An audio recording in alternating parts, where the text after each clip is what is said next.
Hello everyone, Vicki Baran here. In this presentation, I'm going to be discussing self-regulation.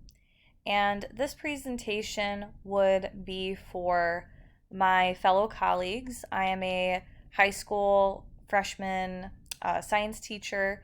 This presentation would be for my fellow educators, most likely specifically the freshman teachers. This would more apply to. However, I would also do this presentation for those in administration or in administration or the IT department, because there are some tools that I am introducing that I would need their approval in order to get. So I'm going to talk about some general struggles in the classroom. Now, these are some things that can be seen at all levels in high school, in our high school setting, freshman through senior. However, I feel that these definitely apply more so to the freshmen, and also definitely in this time because we're in the post-pandemic right now. This is also where I'm seeing some of these issues as well, more prevalent in this time frame, given that we're in the post-pandemic. So the first thing is academic skills. So this again really applies to the freshmen in particular. And these are struggles that I have seen come up over the past few years in our beginning of the year red flag meetings. In the beginning of every school year, the freshman and sophomore teachers get together. We have what we call a red flag meeting where we identify students, freshmen and sophomores, that are struggling and what we can do to help them. And all of the teachers discuss the student and ways that we can help, and just identify any students that we feel might struggle throughout the year.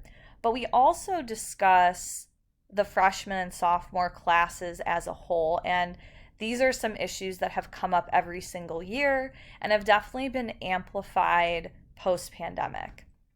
So the first one is academic skills. So a lot of the freshmen that come in, they really have a lack of study skills. A lot of them are very dependent on things like Quizlet, for example. Quizlet is virtual flashcards, which can be helpful for learning vocabulary. However, often the issue with it is that one student will make a Quizlet and then other students will study from that Quizlet. And the problem with that is that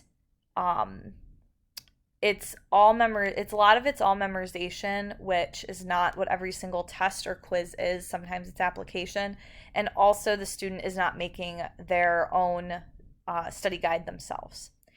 And in addition to that, a lot of freshmen will struggle with figuring out what they know and what they don't know.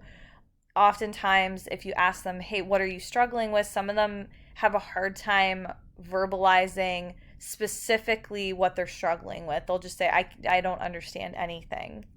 And another thing is a lot of them struggle to ask for help. They won't ask questions during class, and they won't sometimes come in even after school one-on-one to ask me for help either. And I know this is something across the board, especially given we're in the post-pandemic.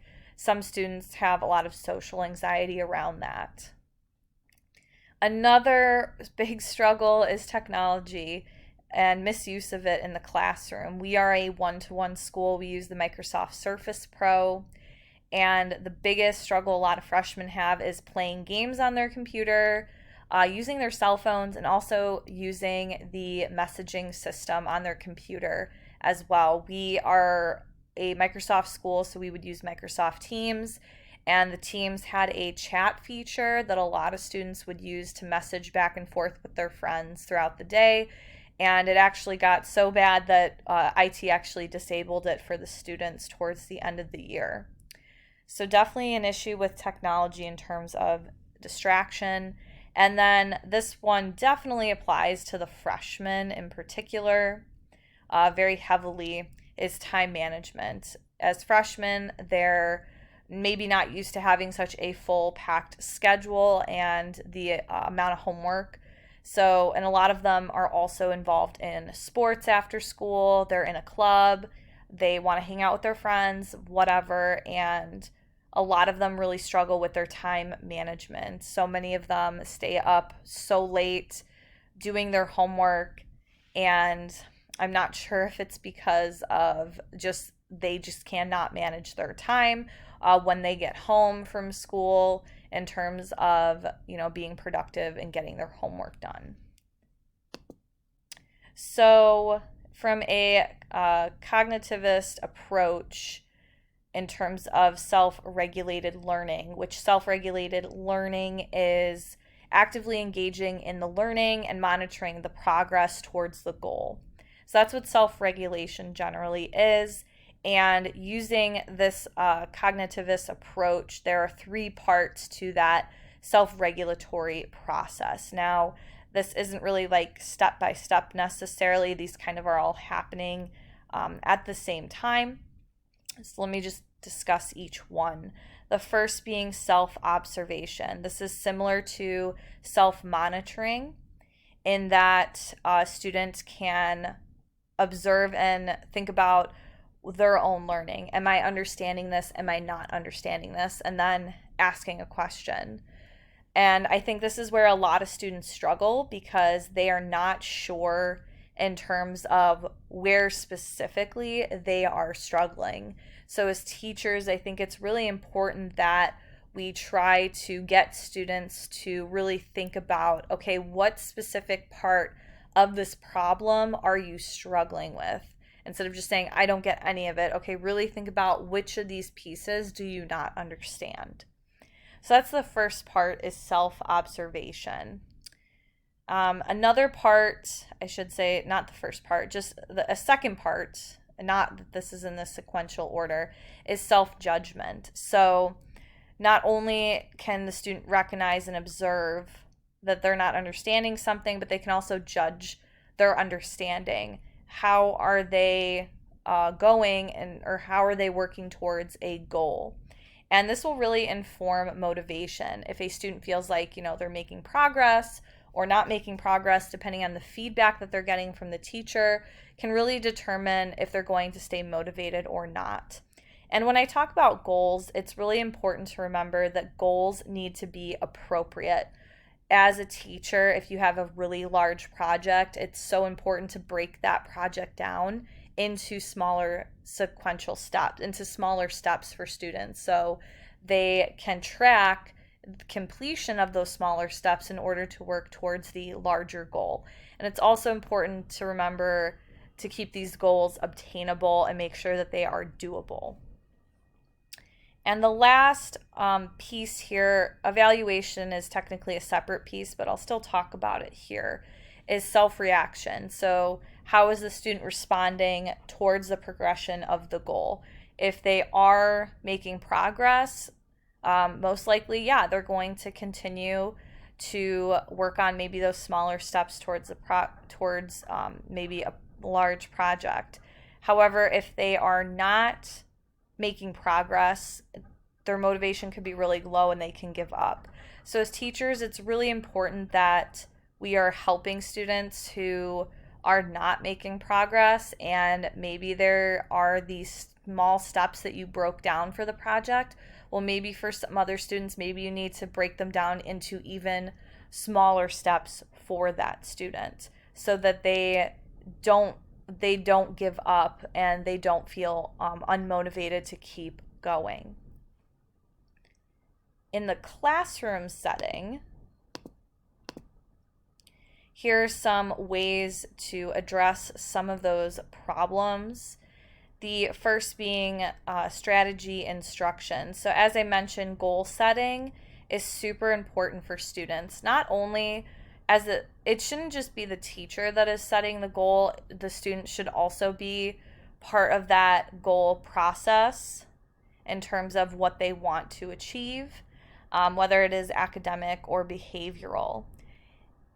It's also really important when working towards that goal to make sure students are stopping and checking their progress.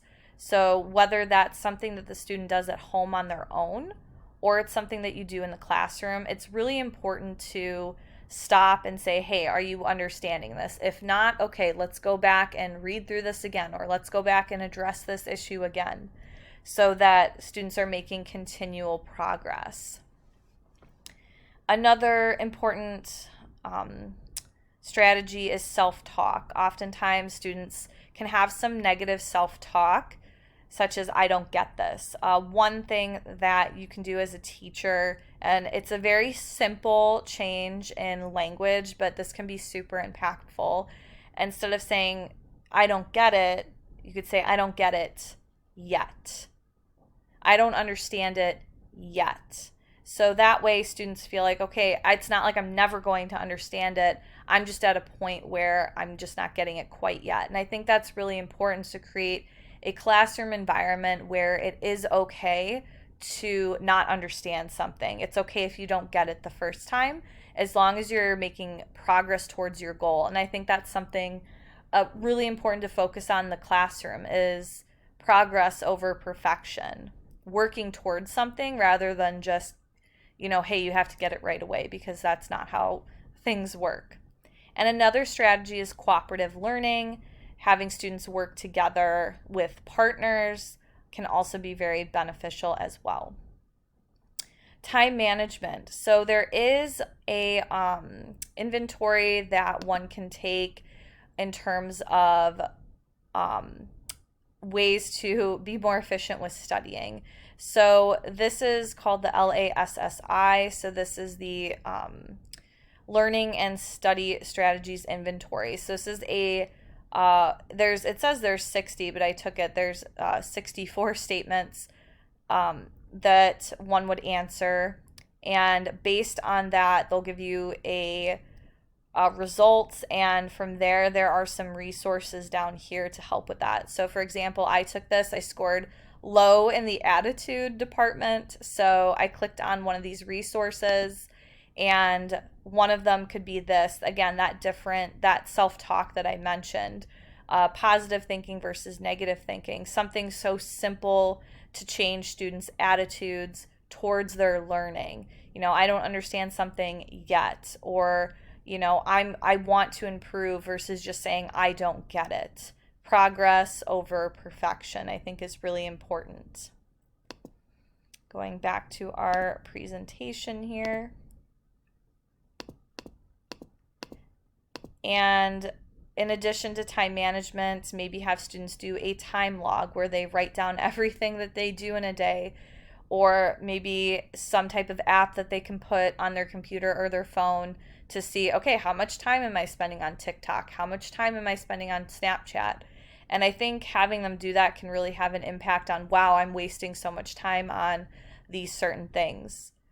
It's also important to remind students how long a task might take to complete, especially a really large project of some sort, because students might think, oh, I'm only going to need a day to do this, or one night, when you're like, actually, like, this is a huge project that you can't procrastinate, and you need to take multiple days to work on. And I think addressing that with students is really important, saying, hey, it probably will take you this long to complete this assignment. And I think that can really help students manage their time better as well. And also creating an environment that is conducive to learning. Maybe when you go home, be in a space where you're not having a lot of distractions. And then the last piece here is technology. So obviously it can be a distraction, but we can also use it to help students better track their goals, to make sure that they are staying on task by either checking a grade book, journaling about it, tracking it somehow. One interesting source I found was called iConnect, which is a data-driven self-monitoring application. This is something I would propose to my IT department to look into. There's some peer review articles on it. In particular, the adolescent category is what I would be interested in. And it looks like a lot of the studies say it will increase task engagement. So this could be a really cool tool that I could propose to our IT department. And lastly, I just have my reference page. Thank you for watching my presentation.